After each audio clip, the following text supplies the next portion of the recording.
Good morning to you. Happy Resurrection Sunday. What a great day this is. We celebrate what Jesus had done on Friday about today that he arose from the grave. Hey, a few weeks ago, I talked about how my grandfather, who was a tinkerer, he was one of those people that just fixed things. He worked on all sorts of things. And he would sometimes get to that place where it just wasn't going together. And a lot of people at that point would give up. Now, part of the reason that my grandfather was a tinkerer and he worked on things like that is because he grew up in the Depression generation and he understood the great value of a dollar. I remember him telling me that at one point in his life, he used to hang wallpaper for $1 a day. And I cannot imagine what that would have been like. Now, of course, the cost of living was a lot different then, but he worked hard for what he had. And I always thought of my grandparents as being financially wealthy, but they were not necessarily wealthy in dollars, but they were wealthy in the way that they had relationships and also in the way they invested in me and my cousins. Grandpa Klaus, when he was tinkering, and he would get frustrated, it wasn't coming together as he wanted it to. There were times that he would stop and say, "My name is Schmidt, and I quit," only to go back and start tinkering on it again. And if he got to a frustration point, he'd stop, only to come back again. And there are so many times in my life I find myself at that same place where I go, "My name is Schmidt, and I quit," only to come back and tinker on it until I get it together. So what about you? What are the impassable moments in life where we run up against a wall or a mountain and we can't seem to get around it or under it? It's just there. And what do? I think we've got a few choices. We can give up, or we can turn and go in a different direction, or we can throw up our hands and say, "Well, I'm a victim. I'm a victim." And we can feel sorry for ourselves. We can tell people, "Feel sorry for me." And we sit around and we do nothing. Now, keep in mind, giving up is a permanent solution to a temporary problem. Giving up is a permanent solution to a temporary problem. This too shall pass. It may pass like a kidney stone, but it's going to pass. And it doesn't matter where we are in life, there are going to be times that we face obstacles. Not just physical obstacles, such as road construction. It might be a family conflict, a time of grief, an unexpected financial hardship, a diagnosis that we don't really want to hear, a loss of a job, or a relocation. In my lifetime, I have seen God place people in my life, and I've seen him take them out of my life. God places some people in our life to help us, to shape us. Maybe it's just for a season. And then God removes certain people from our life because he hears conversations that we don't hear. If you were to write down in as few of words as possible, one obstacle that is in your life right now, what would it be? It might be your marriage, it might be your family, it might be your job, it might be your health, another relationship, your finances. But what is one obstacle that you face right now? And as I was thinking about the events that lead up to this day and the scripture that leads to this very pivotal point in our life, and everything that leads up to Resurrection Sunday at the time of Jesus in history, I see a lot of obstacles. But I also see how Jesus handled the obstacles. Now, last Sunday, we celebrated what we traditionally call Palm Sunday. That is the day that Jesus rode into town on a donkey colt, and the people praised him. They laid down palm branches on the road, and they shouted, "Blessed is he who comes in the name of the Lord." His biggest obstacle at that time, I think, would have been the religious leaders who wanted him to be quiet and quiet the people. And he said, if they are quiet, the very rocks will cry out. Now, please don't see that that's the only thing that Jesus did on Palm Sunday, because when you're reading this, he comes into town and he goes to the temple, and he's very upset at the temple because the temple is in chaos. There were people there selling and exchanging money for sacrificial animals. Their prices were greatly inflated, and not because of tariffs. Often the prices were so high that many of the people could not make a sacrifice because they couldn't afford it. They were going to they were going so that they could sacrifice and find the forgiveness of their sins, and they wanted to go to a place to worship. But these people were saying, the bridge is out. That's your obstacle. You can't afford it. And Jesus takes and he forms a whip and he turns the tables over and he drives the chaos of the obstacles out of the way, proclaiming, my Father's house shall be a house of prayer. But you've turned it into a den of thieves. And I find it interesting that in the last week of Jesus' life, he only performed one miracle. And what does he do? He curses a fig tree because it wasn't producing any fruit. We only read of him eating one meal. He's stopping for a snack, and because there is not a fig, he curses it and it dies, which I think really relates to that if we're not producing the love that he is pouring into us, what happens to us? It may not be physical death, but we don't see the spiritual love and the blessings of God in our life. We rob ourselves. In the last week of Jesus' life, he teaches several times. And in the middle of the week, he has a meal with his disciples. One leaves the dinner. And after dinner, they go out and Jesus is praying with the disciple.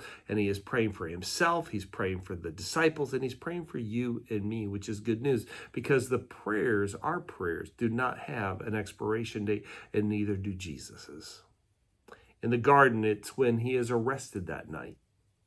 He is taken to be judged. And during that time, he's denied by Peter. He is beaten, he's mocked, and all sorts of mean, terrible, nor good, very bad things happen to him. On Friday, which we call Good Friday, there is something that happens. And I have never really thought of it until this past week. You see, look at John chapter 19, verse 1. Then Pilate took Jesus and had him flogged. The soldiers twisted a crown of thorns and put it on his head. They clothed him in a purple robe and went up to him again and again, saying, Hail, King of the Jews. And they slapped him in the face. I jump down to verse 28. Later, knowing that everything that had been finished, and so that scripture would be fulfilled, Jesus said, I am thirsty. A jar of wine vinegar was there, so they soaked a sponge in it, put the sponge on a stalk of the hyssop plant, and they lifted it up to his lips. And when he had received the drink, Jesus said, it is finished. And with that, he bowed his head and gave up his spirit. Now, I've always wondered why we call such a cruel day done to one man, and we call it Good Friday. The resurrection didn't start when Jesus came out of the grave. It actually started long before that, back in the beginning. The thorns, they didn't just happen. The thorns on the crown were something that goes way, way back. They started growing back in Genesis. So, a reminder. Back in the garden, Genesis chapter 3, we've got Adam and Eve. They're told you can eat of any tree in the garden except for the tree of knowledge. They passed the tree of life and went to the tree of knowledge. Why? Well, I think that maybe the tree of knowledge has some lower hanging fruit. They didn't have to work so hard to get it. And isn't that what temptation does to us? It's usually some low hanging fruit. It was an easier path. But because of their rebellion, because of their disobedience, God gave a curse and a promise. He told the serpent that tempted Eve and Adam that they were going to have to work, and that the serpent was going to have to crawl on his belly, and that he would strike at the heel of the Son of Man and he would crush his head. There's part of resurrection. The cross that may have taken Jesus' life, but the cross crushed Satan's power. The curse goes, verse 17, cursed is the ground because of you. Through painful toil, you will eat from it all the days of your life. It will produce thorns and thistles for you, and you will eat the plants of the field, but by the sweat of your brow you will eat the food until you return to the ground, since from it you were taken. For dust you are, and to dust you will return. Adam and Eve. Adam named his wife Eve because she would become the mother of all living. The Lord God made a garment of skin for Adam and his wife and clothed them. Now, let's unpack that a little bit. Because of man's sin, they went from having everything within their reach to having to work for everything that they wanted. But notice in verse 18, the ground will produce thorns and thistles. What God allowed me to understand just the other day was when they put the crown of thorns on his head, he took the curse of man upon himself. And do you see that he died for every sin of every person ever since the beginning that we ever did or would ever do? 2 Corinthians chapter 5, verse 21. God made him who had no sin to become sin for us, so that in him we might become the righteousness of God. Also, while Jesus was on the cross, across town, something amazing happened. Matthew 27:51. At that moment, the curtain of the temple was torn in two from top to bottom. For me, everything leading up to his death was about removing the obstacles between us and him. So on the cross, he removes another obstacle because according to Hebrews chapter 6, verse 18 and 19, God did this so that by two unchangeable things, which it's impossible for God to lie, we who fled to take hold of the hope set before us may be greatly encouraged. We have this hope as an anchor for the soul, firm and secure. It enters into the sanctuary behind the curtain where our forerunner Jesus has entered on our behalf. He became our high priest forever in the order of Melchizedek. So from the cross, Jesus grabbed the top of the curtain and ripped it so that we can enter into the presence of God and talk to him as we talk to our very best friend. Jesus doesn't make barriers for those who he loves. He tears them in half. So today we celebrate because 3 days after the death, early in the morning, women came to his grave, to the tomb, and when they arrived, they encountered an angel. Matthew 28, 5 and 6, the angel said to the women, "Do not be afraid, for I know that you are looking for Jesus who was crucified. He is not here. He is risen, just as he said. Come see the place where he lay." Now, earlier I asked you to write down an obstacle that you face, a struggle that you have. 2 questions. I want you to prayerfully consider. Number 1, who in your life do you feel has put an obstacle between you and Jesus? Between you knowing Jesus as you could. Maybe you don't see a person. Maybe it was something that stands in your way. I don't mean to hurt you, but please consider this right now. Whatever it is that is standing between you and Jesus is closer to Jesus than you are. Next, ask this question, and you're going to have to sit with God on this. Have you ever been an obstacle to someone else that might keep them from getting to Jesus? For the obstacle that is between you and Jesus, and the one that you might have made, what does God's forgiveness look like in your life about this? Are you willing to forgive the obstacle or ask God to forgive you for being an obstacle? Now back in Genesis one more time. After the curse, because God is love, right in front of Adam and Eve, God caused an animal to die. They saw bloodshed for the very first time. He took the skin of that animal and he custom tailored clothing for them. Their camouflage clothing that they had made for themselves was temporary. What God fashioned was long lasting. Hebrews 9:22, in fact, the law requires that nearly everything be cleansed with blood, and without the shedding of blood, there is no forgiveness of sin. Before his arrest, trial, death, and resurrection, Jesus is faced with an obstacle of the cross. He does what he always does in the face of this obstacle. Before and after every miracle, we find Jesus praying.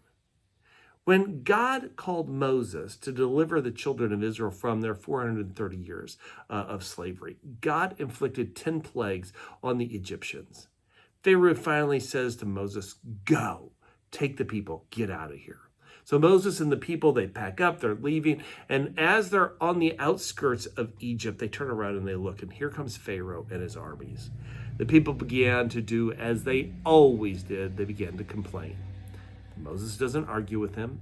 What does he do? He turns to God and he prays, "God, what are we going to do about this?" And God says, "Why are you crying to me? I said go." So my friends, when we are faced with an obstacle, focus on the way maker, not the way blocker. Focus on the way maker, not the way blocker. Now, another observation about the last week of Jesus' life and why we celebrate this day. You know, Jesus could have avoided Jerusalem. He could have gone a different direction. He could have gone someplace else. He didn't have to go and borrow a donkey and ride into Jerusalem. He chose to because he knew his purpose. But in his final week, he was always others focused. He always had the time for others. He turned the tables over to show that you cannot keep people away from seeking God. He took the time to demonstrate humility by washing the feet of his disciples. He comforted them. He encourages us by watching a widow drop in her last little bit in all of her poverty. And I see his last week as one that he didn't change a thing from what he had always done. He was intentionally available. To be intentionally available is to decide in advance what it is you want to be available for. We can be like Jesus and use our availability to encourage incredibly important and lasting things, which will make a difference in countless lives in the short time that we have this side of heaven. Or we can make ourselves constantly available to mind-numbing distractions, petty grievances, passing fancies, and unimportant arguments. Because Jesus made himself intentionally available, we remember him today. We are known for our opinions, and we are remembered for our love. For God so loved the world, even you, that he became intentionally available through his one and only Son. And I hope that means something to you today. Or maybe it's time to start making it mean something to you. Why? Because Jesus is the only way to heaven. He said, "I am the way, the truth, and the life. No one comes to the Father except through me." So I want to ask you, do you want to get rid of that obstacle? You need to come to Jesus because it's not going to go away on its own. You need his help. You need his strength. You need his power. And most of all, you need to experience his everlasting love for you. Blessings, my friend. Happy Resurrection Day.